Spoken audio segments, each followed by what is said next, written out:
Donc, comme la situation française ne peut plus durer comme ça, que c'est du foutage de gueule, on veut tu en voilà, matin, midi et soir.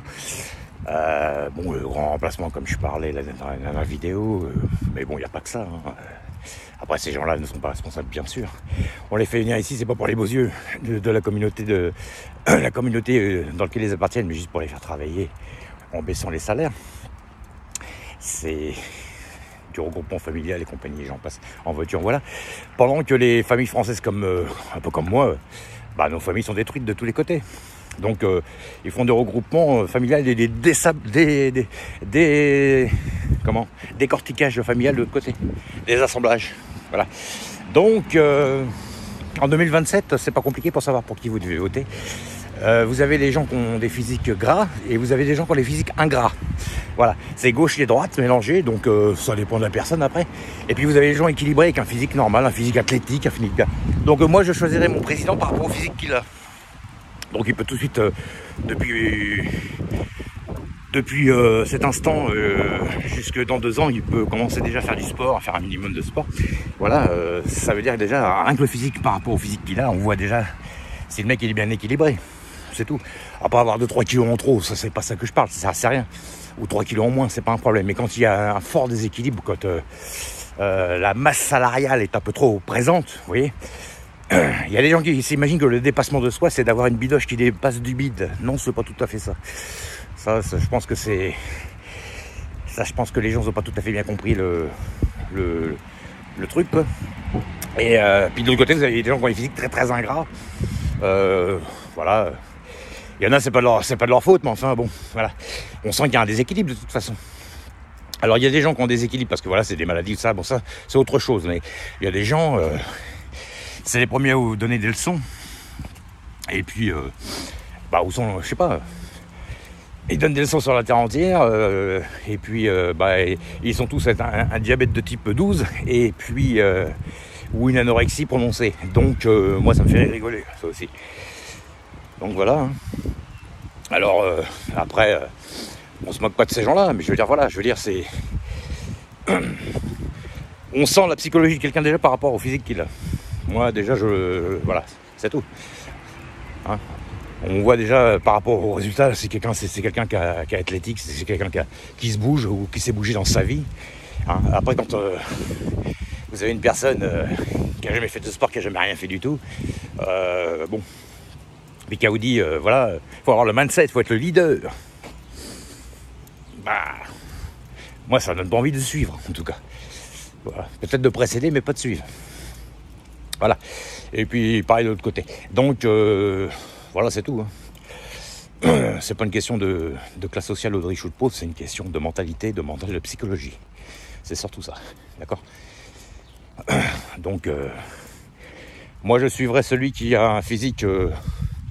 qui me donne envie, voilà, qui montre que voilà, la France est en bonne santé.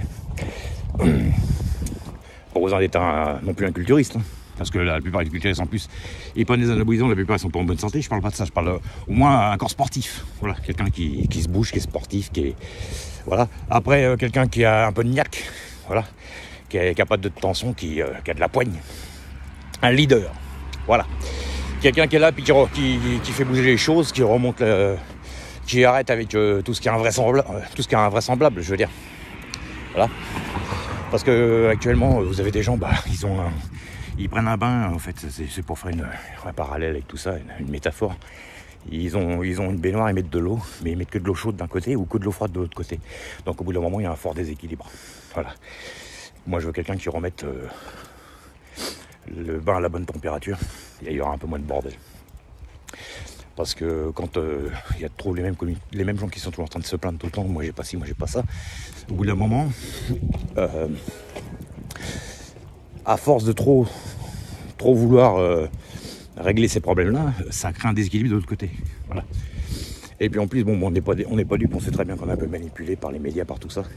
On nous donne un os à ronger d'un côté.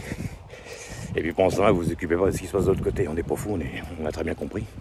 J'ai entendu hier une vidéo avec une personne qui disait que aujourd'hui, dans les médias, vous animez les médias et vous entendez que des mauvaises nouvelles tous les jours. Voilà, c'est vrai, tous les jours, on nous parle de l'Ukraine, on nous parle de la Palestine, de Gaza, de l'Israël, de la guerre, de ceci, de ça. Là, on parle que de ça, c'est vrai. Maintenant, c'est le printemps, c'est l'été, c'est tout ça. Il y a des fleurs qui bourgeonnent, il y a tout ça. En France, personne n'en parle. Ils vont vous parler 5 minutes aux journal télévisé d'un truc qui se passe dans, je sais pas moi, dans un département français vite fait, quoi. Ça va durer, le thème il va durer 5 minutes, mais c'est tout, quoi. On ne parle jamais de rien en France. On parle toujours que de l'actualité étrangère tout le temps. Voilà. Soit il y a des problèmes, mais on en a aussi chez nous à régler. Donc ça serait bien qu'on parle un peu plus aussi de ce qui se passe ici, quoi. Voilà. Donc moi je dis, parce que souvent des fois on vous convoque, vous avez des rendez-vous, tout ça pour vous expliquer pour certaines choses, tout ça, voilà.